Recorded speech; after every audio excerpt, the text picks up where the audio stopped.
cells work is that you have to have a change in concentrations. Okay, so we're concerned about the concentration level of the calcium. So we signify concentration with this symbol, right? Okay. Okay, so low calcium in the cell in this area out here, right, equals relaxed muscle. High calcium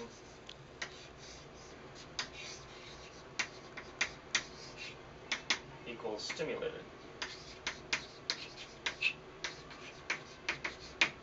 muscle. Okay. And that's in the SR? That's in the SR. Well, no, this is in the cell. Okay. Okay, this is this is on the outside of the SR. Okay. So now the reason for this is why you have actin and myosin. Yeah. Right? And what else is with the actin and myosin? The troponin. That's right, troponin. Troponin and tropomyosin. That's right, both of those things. So when troponin binds calcium, right? It binds calcium, and then there's a conformational change. And it changes shape. That's right. And what does it do? It changes shape and it moves the tropomyosin out of the way of the myosin. Okay. Out of the away from the actin. Yeah, from the myosin and from the cross bridges. That's right. So that's exactly right. So high calcium in the cell, right, causes that troponin to move and allows the contractile proteins to contract. I'm sorry, what did I say? High calcium allows that to happen, right? Yeah. Okay, so it moves out. So in the relaxed state, when there's nothing going on here, there's no signal for the calcium to be released. So there's another point here, is that this voltage gated channel is allowing calcium in to the cell. And the randing receptor is, in skeletal muscle, actually is believed to be physically linked with this L-type channel. So when this open allows calcium to come through, okay, it activates the randing receptor of the calcium release channel. And that allows a lot of calcium. So this is a little bit of calcium, but the SR releases a lot of calcium and then binds up with your troponin. Okay? So you got a good handle on that.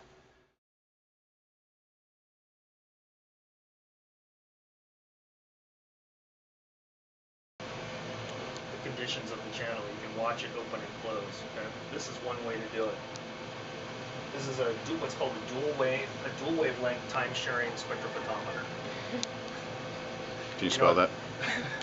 Do you know what a spectrophotometer is? Camera. Yeah. I mean, it's basically a camera that looks at color. Yeah. So is that the UV? No. UV vis. Yeah. So a UV vis spectrophotometer is one that can look down into the UV and also look up into basically the very end of the visible. Not quite IR, but the visible. So what it does is, this is another one. This is a newer one, an Agilent, HP Agilent. And so what it does is it shines a light through your sample. So our sample. That looks a lot more sciencey. That looks sciencey. Okay, so here's the sample. Okay. It looks what color? Purple. Yeah, dark purple. It would look lighter purple if we decreased its concentration, right, by watering it down. It's like cabbage. So if I stick this, well, first of all, we have to blank it. Let's blank it.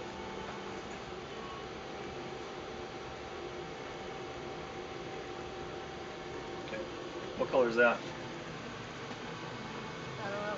Oh, it's colorless. Clear. Yeah, colorless. Why is it colorless? Because it's not absorbing any light.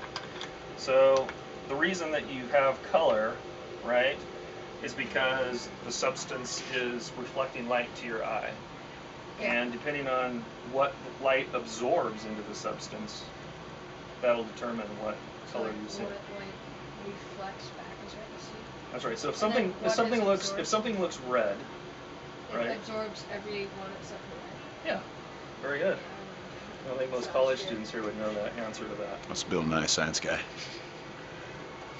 Pretty good. Okay, so basically what I'm doing is I'm looking at a colorless sample and it's calibrating the machine. So it sends white light through the sample, and here's our white light going through our sample. There's a diffraction grating that spreads the spectrum out. So it takes the white light and it just spreads it out into its component colors, red through blue. Okay. And then there's a detector, which is this thing right here, the detector, that measures the intensity of the different spectrum. Frosted, clear, okay, we always want the clear to be in the path of the light. Okay. And here's our anti-paralazo dye that I've already made up, 200 micromolar, which is the concentration that we need. Oh yeah, I'm sorry, I haven't shown you how to use this. Hold on a second, I got to show you. Okay, when you press this down, there's basically two positions, down and really down. Okay? When you're pipetting stuff in, you only go to the first position, submerging your sample, and let it up slowly. Okay. And then you have your, in this case, 2 milliliters of this pipetter, okay? To get it out, you push it down slowly, and then go all the way down to the second position with your thumb. Okay, like that.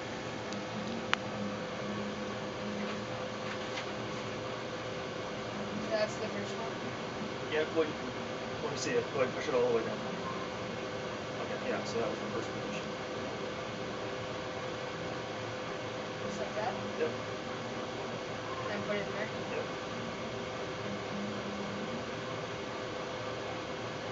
Had too much coffee this morning, too. He'd be a good surgeon. Okay, so put it in there.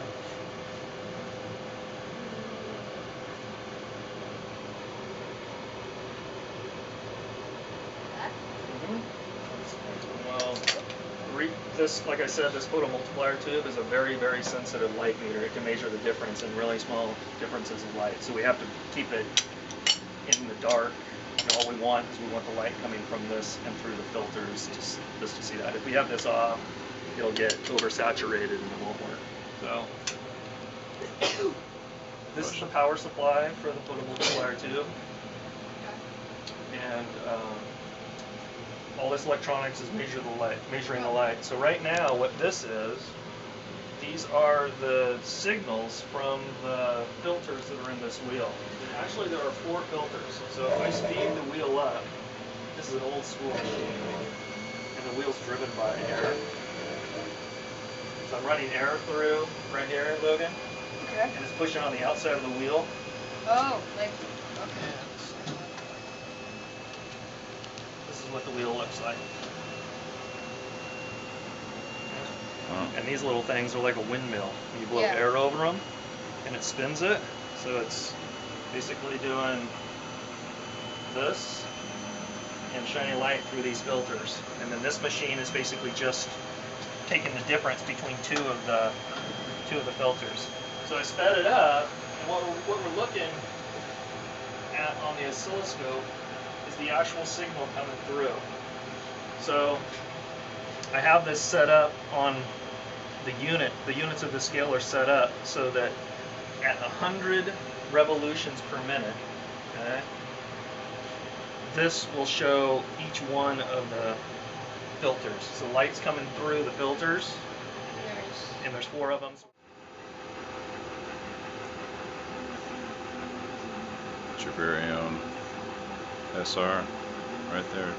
Skeletal SR. Nice. A rabbit gave its life for this. What's that? That's good. Okay. So you Not move every that. kid gets his own SR. Go ahead and move that top plate off. And stick it out to there. Yeah, try to go as vertical as possible. Feel something back away from it, and then go ahead and inject it.